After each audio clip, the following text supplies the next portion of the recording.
சில விஷயங்கள்ல பின் விளைவுகளை பத்தி யோசிக்காம இறங்கி அடிச்சாதான் நம்மள நம்புறவங்களுக்கு நல்லது செய்ய முடியும் நீங்க தோணுச்சு. இப்படி எல்லா கேள்விகளுக்கும் ஒட்டுமொத்தமா ஒரு விடையை கண்டுபிடிக்க யோசிச்சப்பதான் அரசியல் அதான் இறங்கியாச்சு. இனி எதை பத்தி யோசிக்க கூடாது.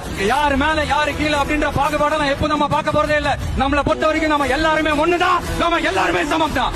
அதனால என் நெஞ்சில் கொடி இருக்கும்.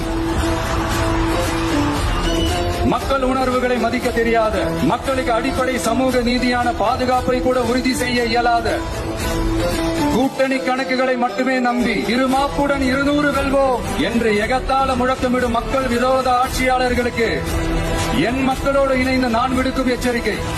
உங்களை மாதிரி விவசாயிகளோட காலடி மண்ணை தொட்டு கும்பிட்டுதான் என்னோட பயணத்தை தொடங்கணும்னு ஒரு முடிவோட தான் இருந்தேன். அதுக்கு சரியான இடம் இதுதான் எனக்கு தோணுச்சு. கதிரன் சட்டம் எப்படி இருக்கு?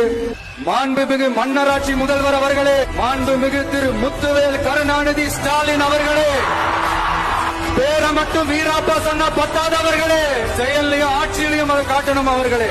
சட்டம் ஒழுங்குன்னு ஒண்ணு இருக்கிறதாவே தெரியல. அதுக்கெல்லாம் இந்த கரப்ஷன் கபடதாரிகள் கவர்மெண்ட் தான் காரணம். இந்த நிலைமை மாறணும்.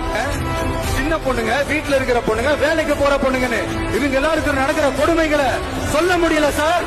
இதுல வேற உங்களை அப்பான்னு வேற கூப்பிடுறாங்கன்னு சொல்றீங்க.